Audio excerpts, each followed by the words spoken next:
ఏంటంటే మీరు 2 వీక్స్ దాకానే గట్టిగా ఆడుతుంది ఒక నమ్మకం ఉన్నారు. 5th పుష్ప వస్తుంది కదా, మరి థియేటర్లో మళ్ళీ బాగున్నా కూడా ఏంటంటే ఒక పెద్ద స్టార్ మళ్ళీ అడ్డుకుపోతుంది. మీకు తమిళ్లో కూడా ఈ సినిమా పెద్ద స్థాయిలోనే రిలీజ్ చేస్తుంది. నిన్న ఈవెంట్ కూడా చేశారు కదా, మరి అక్కడ మీకు ఇబ్బంది కదా, ఎందుకు క్లియర్ చేస్తున్నా? ఎందుకంటే 2 విషయాలు ఉన్నాయి సార్. ఒకటి, నేను ఈ 25 ఇయర్స్ నేర్చుకున్న విషయం, నా కంట్రోల్లో ఉన్న విషయాల గురించి నేను మాట్లాడతాను, నేను ఆలోచిస్తాను, నేను టెన్షన్ అయిపోతాను. నా కంట్రోల్లో లేని విషయాలు గురించి మనం మాట్లాడకూడదు. అట్ ద సేమ్ టైం ప్రతి సినిమా పెద్ద సినిమానే. మీరు ఎంత ఖర్చు పెట్టారనేది దానికి ఒక పెద్ద సినిమా చిన్న సినిమా లెక్క మనం చెప్పకూడదు. కానీ మీరు చెప్పింది కరెక్టే. ఈ సినిమా 7 days తర్వాత ఇంకా సెకండ్ వీక్లో థియేటర్లో ఆడాలంటే చాలా విషయాలు జరగాలి. అందులో ఫస్ట్ నా సినిమా బాగుండాలి, ఆడియన్స్ నా సినిమా నచ్చాలి. తర్వాత వేరే సినిమా గురించి వాళ్ళు ఆలోచించాలి, వాళ్ళు భయపడాలి. నాది ప్రాబ్లం కాదు.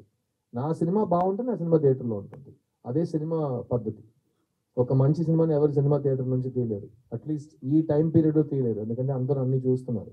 2006, 2007లో చేయొచ్చు, అప్పుడు ఇంత ఇన్స్టాగ్రామ్ అవేర్నెస్, సోషల్ మీడియా లేదు. కానీ ఇప్పుడు ఎవ్రీబడి సీయింగ్. సో మంచి సినిమాని థియేటర్ నుంచి ఎవరు తీయలేరు కూడా. ఇందాక మీరు మాట్లాడుతూ అంటే ఒక ఇప్పుడు సార్ ఇండియన్ 3 మీది నెక్స్ట్ అది అర్థమైంది. ఇండియన్ 3 ఎప్పుడు తెలియదు సార్. నేను ప్రొడ్యూసర్ కాదు, డైరెక్టర్ కాదు, డిస్ట్రిబ్యూటర్ కూడా కాదు. నాకు తెలియదు, నాకు అస్సలు తెలియదు.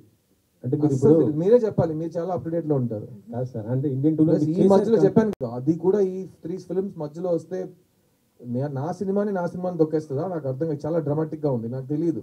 షూటింగ్ మొత్తం కంప్లీట్ అయిపోయింది సార్. తెలియదు సార్, మీరు అడగండి సార్ వాళ్ళని. నాకు సంబంధం లేని విషయాల గురించి నా పని అయిపోయింది సార్. నా పని అయిపోయింది సార్. కానీ ఆ సినిమా షూటింగ్ అయిపోయింది అంటే గుమ్మడికాయ కొట్టేసారంటే నాకు తెలియదు. మీ క్యారెక్టర్ నా క్యారెక్టర్ నేను సినిమా కంప్లీట్ చేసేసాను. ఓకే, అది సార్ ఆ క్లారిటీ సార్. సిద్ధార్థ్ సార్ అమ్మాయి సార్, ఎప్పుడు మేము అక్కడే ఫస్ట్ చూస్తాం సార్. Don't mind. 25 years అలవాటు sir. Thank you. Siddharth garu, ఎప్పుడు లవ్ స్టోరీస్ అంటే మీకంటూ ఒక మార్క్ ఉంటుంది. మేబీ అమ్మాయిని మీరు ప్యాంపర్ చేసినట్టు ఎవరు చేయరు సినిమాల్లో. ఒక నైట్ టైం ఐస్ క్రీమ్స్ తినడం కానీ, ఒక 24 గిఫ్ట్స్ ఇవ్వడం కానీ, సో ఒక గుర్ర బొమ్మ ఇవ్వడం కానీ, ఇట్లాంటివన్నీ మీ సినిమా వస్తాయి అంటే అవన్నీ మేము మర్చిపోలేము అనమాట. సో ఈ మూవీలో మీకు నచ్చిన అమ్మాయికి ప్రపోజ్ చేశారు అని చెప్పేసి అన్నారు. సో ఇలాంటి ప్యాంపరింగ్ కానీ ఇలాంటి సీన్స్ ఏమైనా మిస్ అవుతామా? ఈ సినిమాలో మీరు ఒక జంటలో ఏది అనిపిస్తుందో మీకు, అది మీకు ఒక ఆడదానిగా మీరు ఆలోచిస్తే, ఒక మగాడుగా అతను ఆలోచిస్తే, ఇద్దరిని సాటిస్ఫై చేసే ఒక కాన్సెప్ట్ ఇది.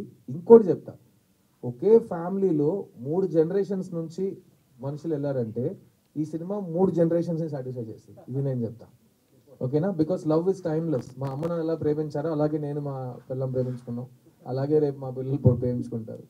సో వాళ్ళందరినీ కవర్ చేసి ఎవరిని హర్ట్ చేయకుండా చాలా పాజిటివ్ వైబ్రేషన్స్తో ఒక సినిమా ఇద్దామనే ఉద్దేశంతో ఈ సినిమా తీసాం. Thank you sir. Siddharth, thank you.